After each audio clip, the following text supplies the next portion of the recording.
Yeah, man. Hold on for a minute. Let me get right for a minute, man. Checking my Facebook Purchase page, your tracks today. and my Instagram page, and my Snapchat page. We'll get it back. See you flossing on Instagram, stay posted on Facebook.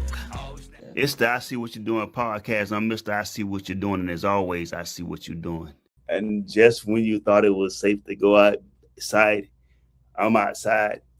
And it's safe to go outside because I've given you the information on the I See What You're Doing podcast that makes it safe to go outside, because informed people are very effective people. So welcome to the I See What You're Doing podcast. Once again, I would like to do a roll call, but I don't have to because I'm sure the people that I'm looking for to show up are going to show up for me. I'm going to start off so we can go ahead and get this out of the way. I wanted to give you guys the page that I do videos and stuff on outside of here. It's a TikTok page. It's at I See What You Doing podcast. So I posted some interesting information on that particular site, on that particular page, whenever I'm not doing this at 5 o'clock. So make sure you follow it, like and you share it with your friends so that you can see what I do when I'm not being a professional agitator on this particular podcast. Back to the stories. I have a monologue this week. The monologue reads, tonight's episode is about pressure, political pressure, economic pressure, cultural pressure. When all three begin rising at the same time, the country itself begins to feel different, not just politically different, emotionally different. That's the moment America appears to be entering right now. Oh, but I've been saying this shit for weeks, so this I'm just reading some bullshit. See, because the closer the country gets to the midterms, got a story here that's going to be exciting about midterms. The more intense everything becomes. Election rhetoric gets sharper. Trump spitting his rhetoric. Cultural debates become louder. Immigration enforcement becomes more visible. Economic frustration grows heavier. And political messaging increasingly shifts away from persuasion towards fear. That's the thread connecting every story tonight. We're watching battles over election trust, voting rights, tariffs, immigration raids, DEI programs, political warnings, and even questions surrounding why stories like the Epstein files seem to disappear from national spotlight. On the surface, these stories may appear disconnected, but underneath they all connect to one deeper issue: who controls the direction and the narrative of the country moving forward. Because once people begin losing trust in institutions, media, elections, fairness, and accountability, politics stop feeling like disagreements and start feeling like conflict. And conflict changes people. It changes how they think, how they vote, how they react, and eventually, dun dun dun, how they see each other. Tonight's episode is designed to slow all of this down, to separate emotion from fact, policy from perception, and reality from rhetoric. Because understanding the political climate is just as important as understanding the headlines themselves. That's the through line tonight. Power is no longer just about leadership. It's about influence, fear, perception, and control. Woo-hoo-hoo. So, ladies and gentlemen, we have a midterm election coming up. And the topic is election rhetoric and growing concerns about public trust. Recent comments and messaging surrounding elections from Donald Trump and allied political figures have intensified debates over election integrity, voter trust, and democratic norms heading into a midterm cycle. Supporters argue these discussions are centered around transparency, accountability, and restoring confidence in election systems, while critics argue the rhetoric risks deepening distrust in democratic institutions and increasing public suspicion surrounding future election outcomes. Suspicion, election outcomes. Don't worry, I'm going to go into how I feel about this in a few minutes. The issue has become especially sensitive because election legitimacy remains one of the most emotionally charged subjects in modern American politics following the 2020 election cycle when the election was stolen. Hang tight, we're going to get into that. What might once have been procedural disagreements over voting systems have now evolved into broader national debates about fairness, security, legitimacy, and trust itself. As the midterms approach, election language is becoming increasingly aggressive, emotional, and symbolic. And in today's political government environment, symbolism often matters just as much as policy. Listen. So, one of the things that I caught up with today surrounding the elections, and I got another story that I'm going to add into this. One of the things I ran into was a judge allowing Donald Trump to keep some of the voter ballots from the 2020 election, an election that at one point America was saying was not stolen. And I don't understand why you can't let it go, but that particular issue is still being challenged. Damn near 4 years removed. Well, we got another president, so 4 years removed from the January 6th situation. They're still trying to say that the 2020 election was stolen. Hang tight because they're getting ready to steal a lot more shit. Why does that happen? Election systems have become a central political battleground because both parties understand that trust in voting processes directly affects turnouts, participation, legitimacy, and public confidence. Since 2020, debates over mail-in ballots, voter access, district maps, election oversight, and ballot security have expanded far beyond technical policy conversations and have become identity-based political issues. Political leaders also understand that election messaging shapes perception. If voters believe the system is fair, participation increases. If voters believe the system is compromised, distrust increases. The emotional tension creates a political environment where election rhetoric becomes one of the most powerful tools in shaping public opinion. This is no longer about voting systems. It's about belief systems. So can you remember, I don't know whether a lot of people ever understand or hear people say, there's no need for me to vote because my vote doesn't count. This is the reason why.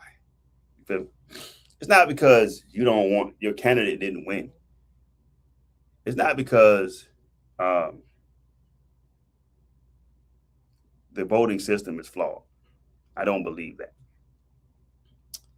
I believe that just like with the government right now, the influence that one would have on a particular voting poll or people that work at the voting poll, whether it's heavily manned by Republicans or Democrats, whether you can slide a couple of dollars to somebody who's running that particular voting spot, there's corruption in everything. So why would it not be thought a thing that there would also be corruption in the voting system? I can remember back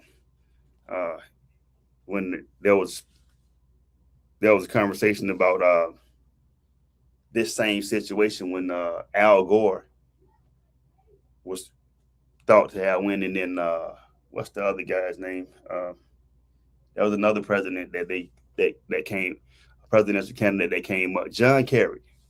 Remember that? Where they were saying that it was too close and they demanded a recount and all those type of things.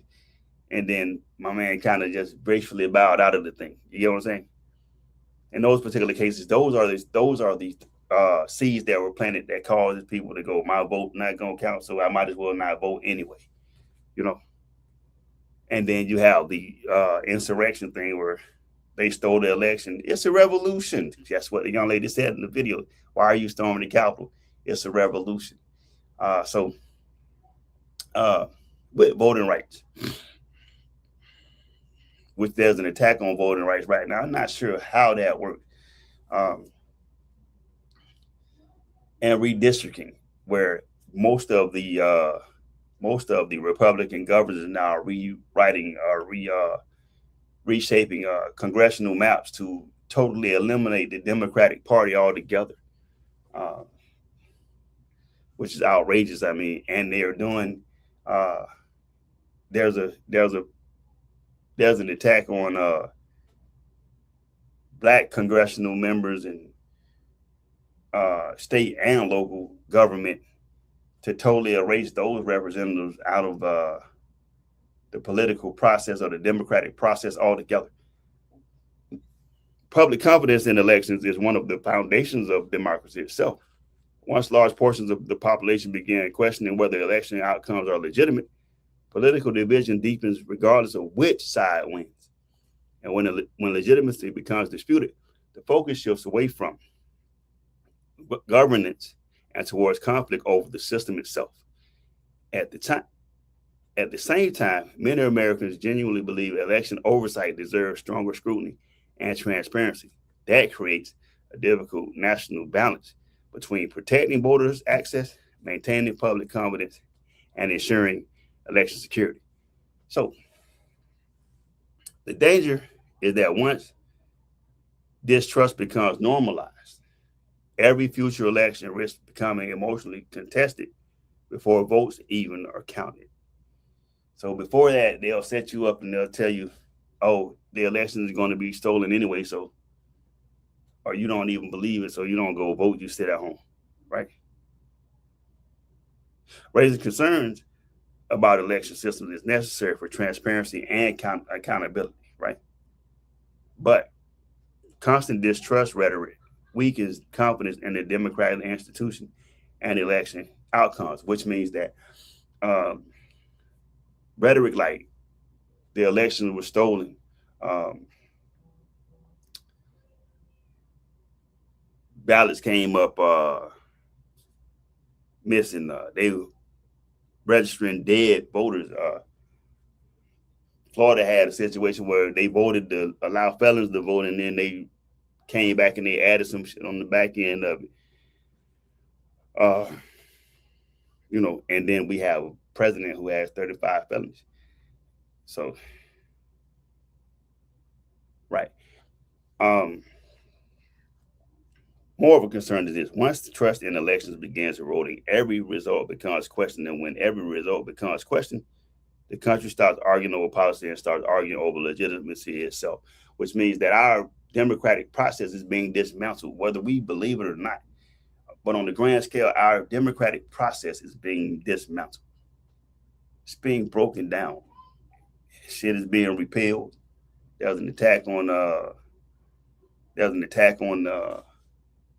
voting rights for Black people. But even with that being said, there's an attack on voting rights for all people. Constitutional right, which would say that there's an attack on the Constitution. And whichever side you're on, if you begin to attack the Constitution, then this country is unraveling. Not for some, for all, because some of the things may not be reversible. Some of that stuff could be irreversible. Right. So, segueing into my next thing, there's a continual national battle over voting right protections. What happened was the Supreme Court actions connected to voting rights and redistricting have intensified a national debate over the future of federal election protections and the balance of power between states and federal government. Voting rights advocates argue that protections once designed to prevent discrimination are being steadily weakened, while supporters of the court's approach argue states should maintain greater authority over administering their own election systems without excessive federal oversight. At this particular point, at this particular point, the concept would probably end up being that one day each state will possibly be their own entity if this is happening. Because I mean, why, if you can do it that way, why not go all the way out? These are just my opinions, but just think about it for a minute. If you allow an elected official to do whatever they want, it kind of feels like dictatorship, right? And eventually, if you create distrust in the democratic process, then you don't have a president anymore. You don't have governors anymore. You just have the person who's running the state then. Because if there's no elections, then the person who's in their office right then probably would sit forever, right? Just think about it, use your mind about that. The legal and political conflict surrounding voting rights, the Voting Rights Act has become one of the defining constitutional debates in modern America because it directly affects representation, district power, voter access, and political influence. What makes this issue particularly significant is that voting rights discussions no longer exist only inside courtrooms. They now exist inside everyday political identity.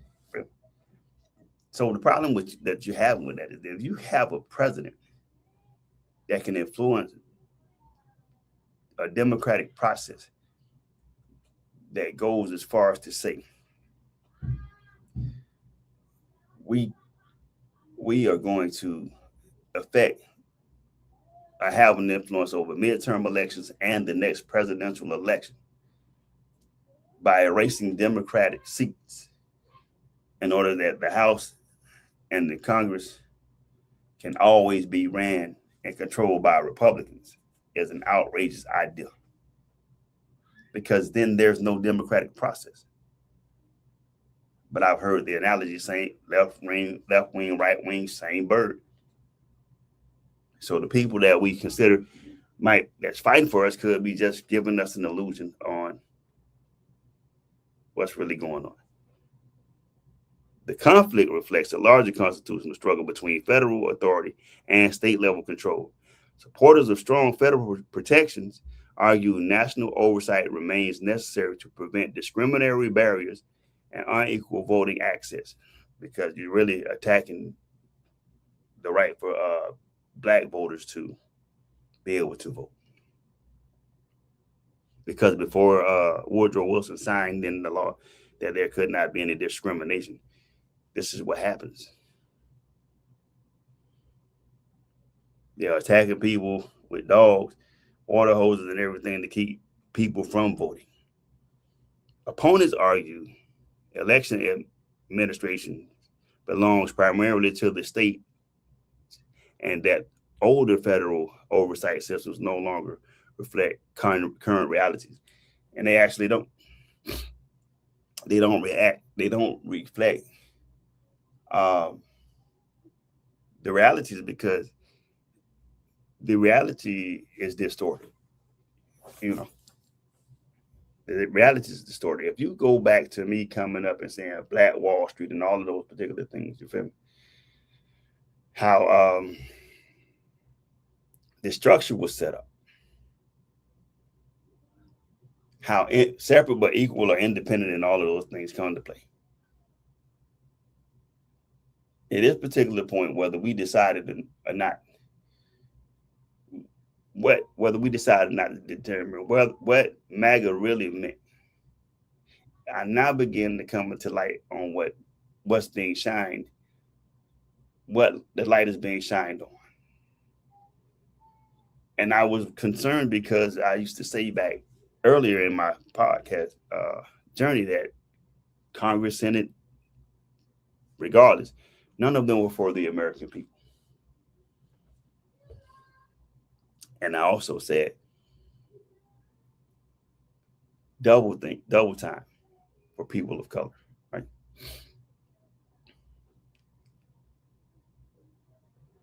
But now you see what I was saying a long time ago. And if you just get into this, I've been speaking this type of stuff for a long time, trying to get everybody prepared for where they're going to be looking at. We saw a taste of the first term of the sitting president now. And this is the second term, which is why he wanted to have 8, because this kind of set the plan back 4 years. Thank God for the buffer, because I mean, at this particular point, we arrived there to where we are now 4 years early.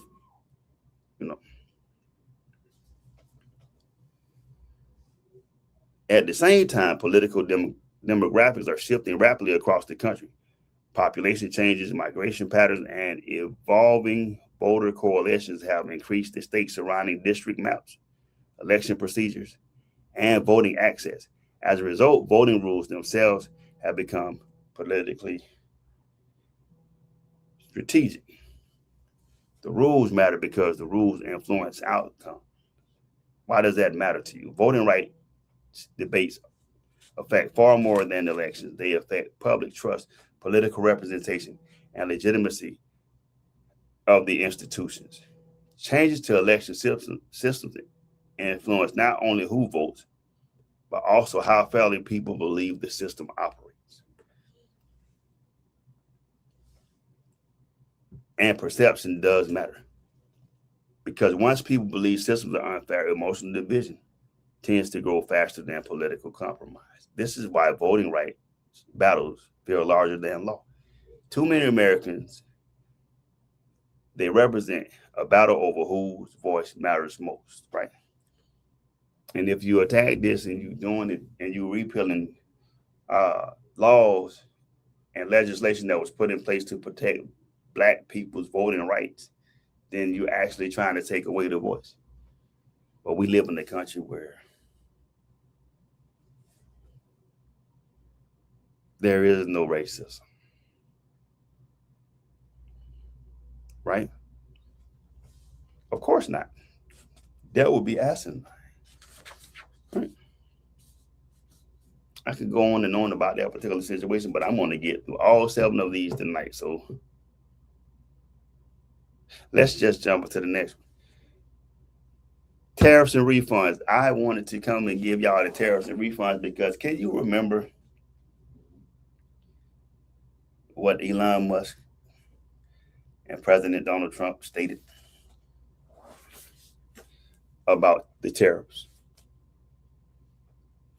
and who was supposed to get those tariffs? Listen close to American people. By the way, this right here, Joe, as you paying attention, this is a fact check sheet. And right now I'm going to pause for a brief moment before I go into that. The very first segment that I had, the verification source was the Federal Elections Commission, AFEC, the National Conference of State Legislatures, NCSL, the Associated Press Election Coverage, Reuters Political Reporting, and Brennan Center for Justice. Segment 2 was verified by the Supreme Court of the United States SCOTUS, Department of Justice Voting Selection, Brennan Center for Justice, Reuters Legal Reporting, and Congressional Research Service. Those are the sources that this particular information is verified by. Because I know that I've had Joe come on and say that this particular information was not facts and it was not accurate. So debate has intensified over tariff refund systems, allowing businesses and importers to seek reimbursement tied to trade policies and legal disputes surrounding tariffs. Critics argue that corporations and industries affected by terrorists appear to be receiving financial relief and administrative support faster than ordinary Americans who continue dealing with inflation, rising living costs, and economic pressure. Supporters argue these refund systems are designed to stabilize industries, protect jobs, and reduce long-term economic damage across supply chains and business sectors. This issue has sparked frustration because perception matters deeply, and during periods of economic strain, many Americans are not evaluating economic policy based on market theory or trade law. They are evaluating it based on what they personally feel financially every day. Now, I can remember when I heard, and I believe that a lot of Americans, people around the world, understood and heard that there was a $2,000 check that was going to be sent to every American, right? That's not happening. It's going to businesses. I'm telling you, I'm reading it to you right now. Right now, many people feel pressure over grocery costs, housing costs, insurance costs, basic living costs feeling heavier, and gas prices. So when businesses appear to receive assistance before households, the public reaction becomes emotional very quickly. That means that, listen, the billionaires receive tax cuts, billionaires receive that own these, and business owners receive this particular relief, and the American people are still struggling to get their house notes together. Food prices are up. If you're renting, car insurance, home insurance are up. The housing market is fucking in disarray. It's just chaotic and terrible right now in the country, where none of that was supposed to happen, because if you go back and you remember the president's promises on what he would have done day one, none of which has happened. None of which has happened. None of the things that he had done from day one, none of it has happened. And I know an argument that you would like to make is that it's hard for him to get things done because the Democrats run the House. No. Again, Democrats control the Congress. No. There's a Republican president in office. Yes. So Republicans have the House, the majority House, majority Senate, and the White House. So technically, anything that the president wanted to get done that was going to benefit the American people, he could get done, but that's not the agenda. So how can you say you're not an agitator as you try to rally poor people to come against the rich? Rich people are very necessary in a democratic system. I'm not an agitator, Joe. I'm just giving out information, bro. I just told you. How can you be? How can you be? You must think, Joe, that you are. I would take it that you're well off. So your question would be, could you pop the question back up for me, because I want to address it, Joe. How can you say you're not an agitator as you try to rally the poor people to come against the rich? Rich people are very necessary in a democratic system. Rally poor people against the rich. Rally poor people against the rich. Rally poor people against the rich. Okay, so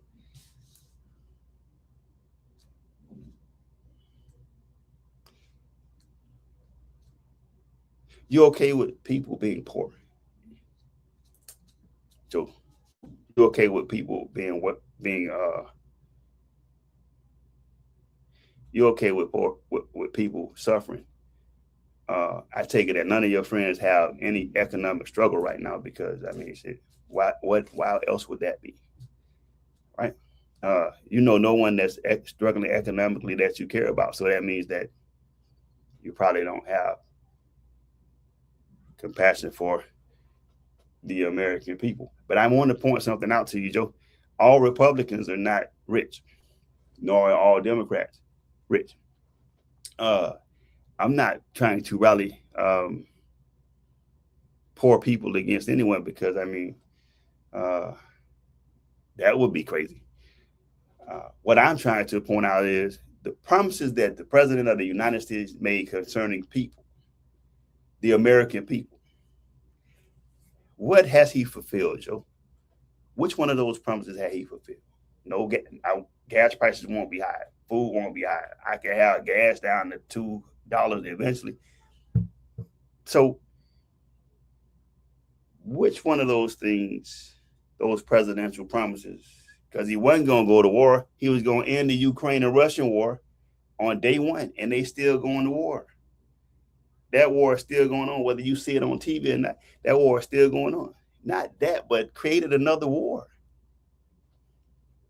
And those $2,000 checks that were promised did not go anywhere. You haven't seen them. And I'm telling you, and I'm showing you right here that that money is going to go to business owners and not to the American people. How is that? Listen, what I would like for you to do, Joe, is I'll come on your shit, man. I can come on your show. You can come on my show. We could talk about this face to face. We could talk about this however you want to talk about it. I know you have a lot of great things to say. None of it's backed up by facts. Let me give you verified facts. Businesses affected by tariffs have persuaded reimbursement and legal relief tied to trade disputes. Right? This was verified by the U.S. Trade Representative, the Chamber of Commerce of the United States government, the Congress Budget Office, the Bureau of Labor Statistics, and Reuters Business Reporting. Those are verified facts. You never let me get into anything else. You just want to call me agitated because you believe in the way that the direction that the country is going in. Because you consider yourself to be rich. You consider yourself to be well off. That's why you're saying that. Okay, so let me clarify something. If you have, again, I'm not telling you guys to go out and riot or none of those things. I'm giving you information so you can make an educated, informed decision on what direction you want this country to go in. Whether you're Democrat or Republican, it shouldn't be Democrat or Republican that you want to vote for. It should be the person who's going to keep their word when they say they're going to get something done. And in this particular time, right now, the president can do a lot of good in this country for a lot of people, right? It's just the ideologies that he has and that Republicans have and some Democrats have, because I don't subscribe to any of those political things. Again, I come here because my concern is for regular, everyday American people that get up in the morning and go to a 9-to-5 and work and do whatever they have to do to provide for their families. Right? That's what I'm doing. But don't go out and attack no rich person, steal their hubcaps, or take nothing out of their house or nothing like that. That's my disclaimer. Please don't go and respond to this because you feel like I told you to go do something, because I'm not telling you to be violent or start a revolution. That shit, that still gets me because it's a revolution. I wish I had that shit. I wish I had that when they asked that young lady, why are you storming the Capitol? Because it's a revolution. Because, wow, nobody speaks about those type of things. But back to what I was saying, because Joe had almost threw me off. Tariffs are often used as economic and geopolitical tools during international trade disputes. Government imposes trade tariffs to pressure foreign competitors, protect domestic industries, and shift trade leverage. However, tariffs also increase cost of business, manufacturers, importers, and consumers. For all of those people.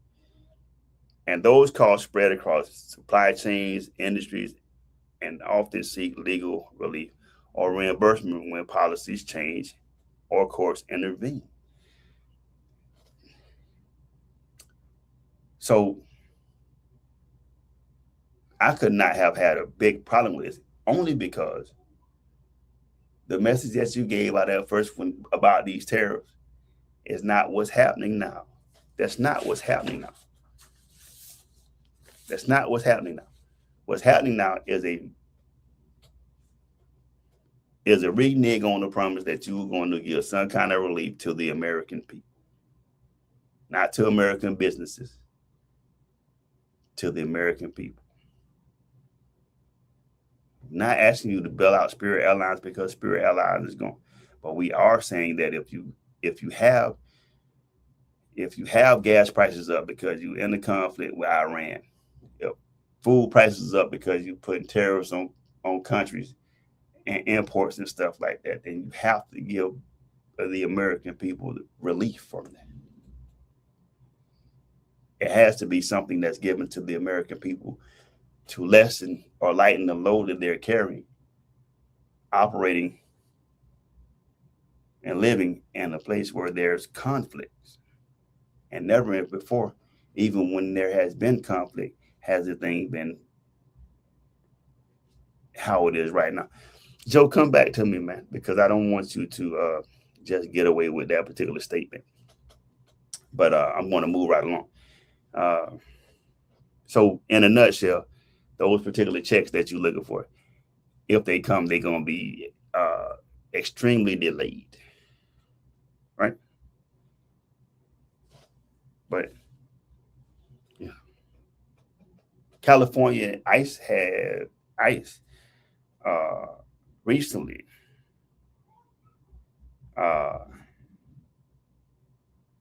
went on a cruise ship that was stationed in California. And when they got on the cruise ship,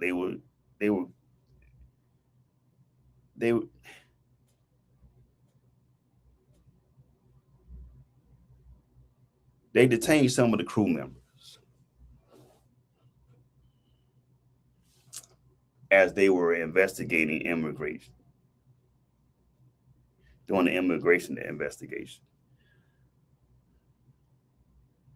Some people believe that aggressive immigration enforcement must be applied consistently.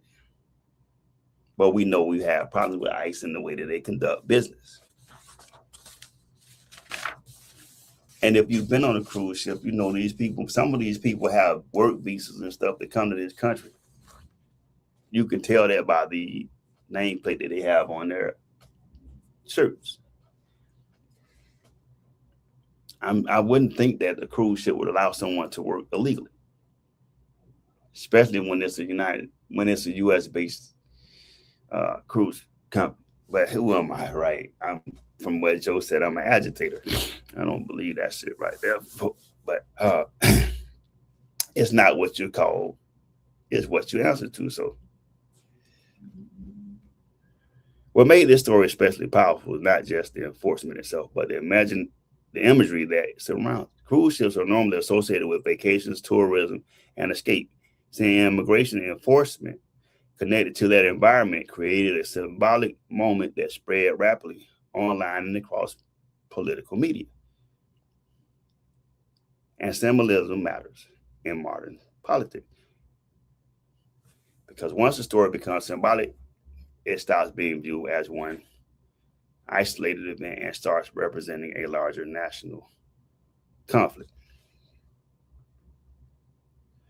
Immigration remains one of the most emotionally charged and politically influential issues in American politics, second to slavery. And it's about to be third to voters' rights for African American people being pulled back. Some may argue, make an argument, because I have made an argument as well, and I won't. If you have the right, then exercise your right to vote before they figure out how to take it away from you, is all I'm going to say. Border security, asylum policies, deportation enforcement, and undocumented immigration continue shaping elections, voter identity, and national political messaging. Now, why would you get on the ship? ICE agents get on the ship and spook American citizens like that? Because, I mean, come on, bro. That's who got spooked. Law-abiding citizens. Those people work and pay taxes to this country if they're on that cruise ship. Or whatever country they go, they law-abiding citizens. So it confuses me to think that that's the correct way to do that, you know. And if that's the case, then they're gonna start jumping on airplanes, and you're not gonna be able to sleep in your hotel properly, and it's just gonna be a disruptive chain of events that happens because they everywhere. Not even the FBI or state or local police do this type of shit concerning immigration.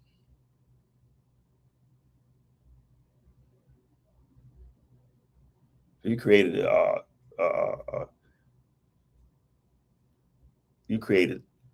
force of people who are irresponsible and not proficient in their craft. My opinion. Ooh. I mean, absolute bullshit. But I have a lot to get through today. Joe, you still with me? Give me a thumbs up. DEI.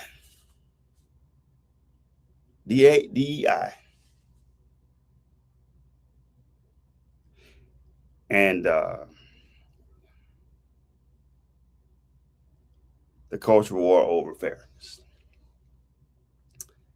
I'm going to give you what I read today. I read a story this morning. And the story was saying that, never mind, I found it. The Trump administration and allied political figures have intensified criticism of diversity, equity, and inclusion initiatives, arguing that some DEI policies create unfair disadvantages for white men and Christians in hiring, admissions into colleges, and workplace systems. Federal agencies and political leaders have increasingly challenged DEI-related programs, while supporters of those initiatives argue they remain necessary to address historical inequality and unequal access to opportunity within those institutions. Sounds racist, doesn't it? Because not ever have I ever looked at history and said, oh my God, white people don't have something to protect them, because everything that was put in place to protect. Remember, up until 1965, there was white-only bathrooms. There was segregation.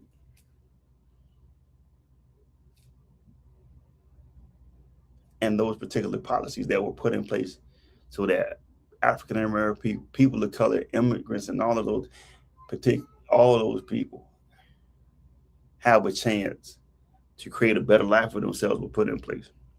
Affirmative action and DEI and all that shit was just not for Black people. It was for everyone. If you do remember, there was a time when white women could not vote. And white women have still been fighting for equality in corporate settings. And if you have all the corporate jobs, if you have all of those type of jobs, right? Where is the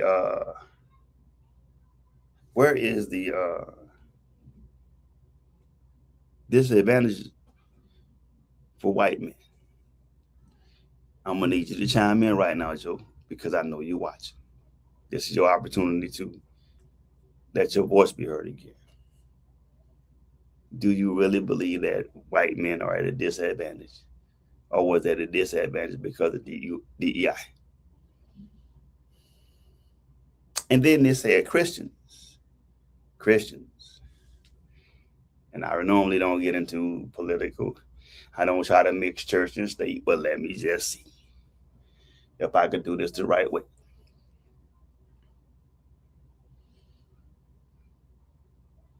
The Christian Bible that we have, King James, whatever the case may be,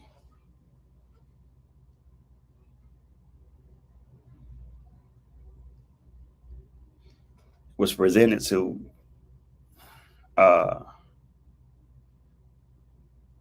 black people after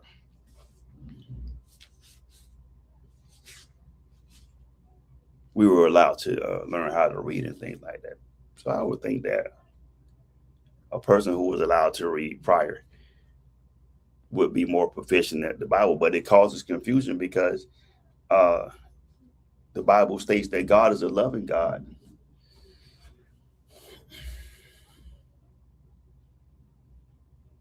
And I don't remember in the Bible where God separated people by race. Hell, I can't remember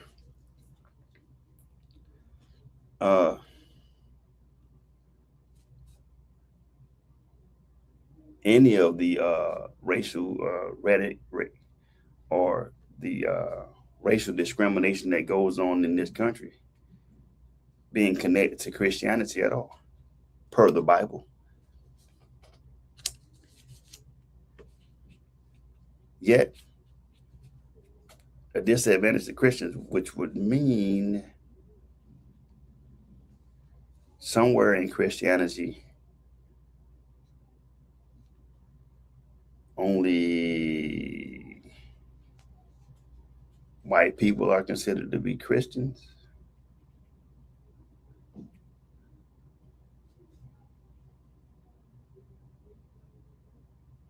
But wasn't there a separation of church and state? Isn't there supposed to be a separate? Of course not, because why would the president have an issue with the Pope?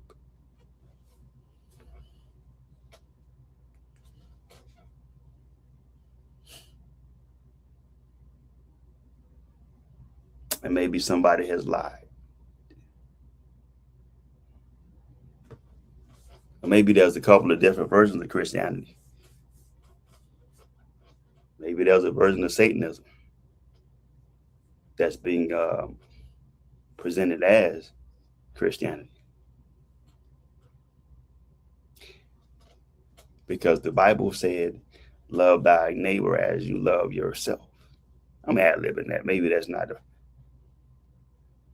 but your neighbor, love thy neighbor as you love yourself. We show up to church every Sunday, though, and we pray and we dance and we hallelujah. And I tend to have more respect for people who don't go to church. If you're going to show up to church and pretend. Christians, white men and Christians are affected by DEI. So that means that if you try to separate the thing, Christians would be everybody that goes to church. So DEI affects Christians. The lack of DEI affects Christians. Some Christians, I won't go into that again, but just think about who the lack of DEI affects. If it affects having DEI, affects white men and Christians. Right. Man, I'm on the road today. But listen, the last thing I'm going to do, because I wanted to get through all of them, I'm just going to mention this. Have you not seen that all of this stuff is happening? And I'm going to tell you why. I'm going to do this first, and then I'm going to go into the all of this stuff that happened because Epstein files, of the Epstein files, right? All of these different things are distractions away from the Epstein file. Like it or not, that's what's happening. You're being distracted from the Epstein files because it came but they wanted to go away. There was too much attention placed on Epstein and who was in the Epstein files, right? So these are all distractions. All of this stuff is distraction. Vanity, it's all vanity. All is vanity, right? It's got to be a scene. It's got to be a quote from a movie, but it's also got to be a verse. It's got to be a statement from a verse in the Bible that says, all is vanity. It's not real. It's the matrix. Can't believe everything you hear, and you can't believe everything you see. Case in point. If you would run that video for me, Republicans, listen, there was a message for you. I have come to give the message to you, and then I'm going to tell you. The man that you're going to hear is Steve Bannon. And Republicans are concerned about midterms and the 2028 elections because if a Democratic president gets into office and they lose the House and the Senate, then midterms, if they lose the House and the Senate, then I'll let Steve Bannon tell you, and then we'll come back and talk about it. If you would, DC, run that for me. We lose the midterms and we lose 2028. Some in this room are going to prison, myself included. Right. So what he was saying to a room full of Republicans is, if we lose the 2028 election, which is the next presidential election, and if we lose the 2026 midterms, a lot of us in this room are going to go to prison.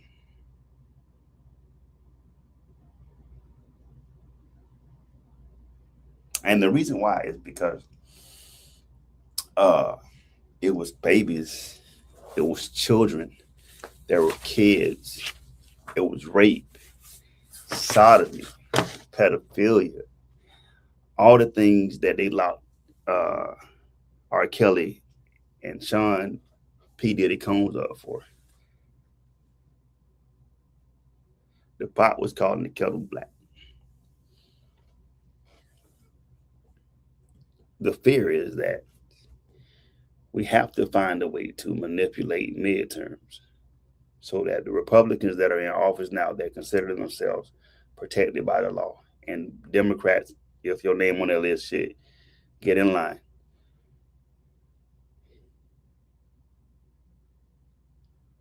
If you lose those seats in control of all of the government offices, House, Senate, and Congress, all right, on an even playing field, not even to just say lose, but if you don't win, that's why these midterms are critical. If you don't win these midterms and the government loses the House or the Senate, it causes a problem for government officials whose names are on that list, whose names are associated with the Epstein file, right? You can't you can't snatch them all out of their seats right now, because that means that it's election time, right? I'm sure that nobody's above the law, but I mean, while you're sitting, I believe there's an ability for you to avoid it as long as you're a sitting member of Congress. Because how dare we disrupt the American government in such a way, right? But you heard what he said. If we lose midterms and we lose the 2028 election, some of us in this room are going to prison. This is a man, Steve Bannon, who went to prison for his political views prior, and he's always been a Republican, and they let him back out. He's back on the street. But if they lose 2026 and the 28 elections, he's in fear that he's going back. That was federal prison that he went. Fact check.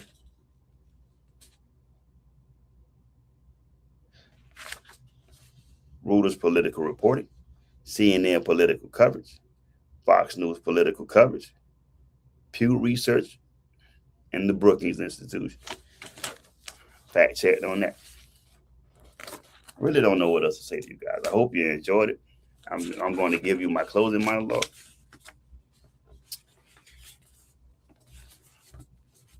If you ever wonder why the stuff that's going on in the government is going on right now, it's because we've had blinders on and have not understood exactly what happens in the government. The thing, how can you point a thing out unless you know about it or you participated in it? Why would you lock R. Kelly up for consenting women? And I don't want women to be upset about this, but I mean, I always had an idea that went like this here. Consensual shit. You feel me? You have to know your surroundings and know who you're around. You know what I'm saying? Don't be starstruck by everything. I mean, I don't believe that 5 women in the house couldn't have told R. Kelly a new asshole and kicked him down the stairs and got the fuck on. You feel me? I really don't believe that. Is that right? No, that's just my opinion. And I mean, if you're going to nail me to the cross with my opinion, shit, I'll bring the nails. Because I'm going to be steadfast on what the fuck I believe. Sean P. Diddy Combs, same shit. You show up to a party just because they offer you some shit. You don't have to necessarily do it. You feel me? That shit he did, the casting in that hallway, absolutely. Somebody should tear his ass up. But if you go to an orgy, or you go to a party, and everybody start getting naked, you have an opportunity to leave. You have every right to leave. Ain't nobody gonna handcuff you and all that shit. And that's kidnapping. You feel me? But the charges that he got, or he ended up with, was something. Something. I'm going to play doctor in there. No, sir. I'll be right up. Okay.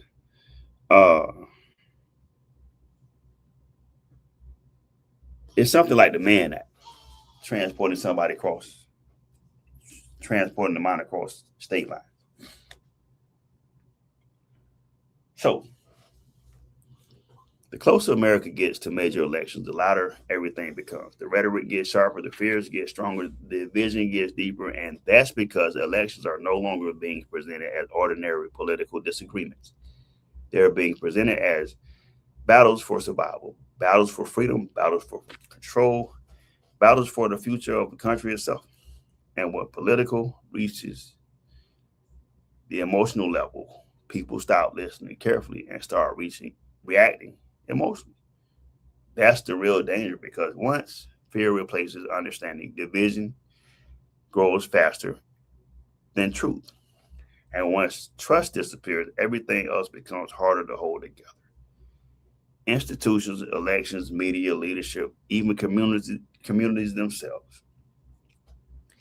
That's why tonight's episode matters, not because every story has a simple answer, but because understanding the emotional climate behind these stories helps explain why the country feels so tense right now. This moment is bigger than politics. It's about perception, trust, identity, power, and who controls the narrative. Until next time, I see you or you see me. Keep your head on a swivel, man, and remember, I see what you're doing, and I'm out. www.enter-effect.com for more info, beats, and designs. Beats available for $30 and exclusive starting at $150. Make them next move. Shine along with your girls, I do my do. Yeah. So we can all go. Hey man,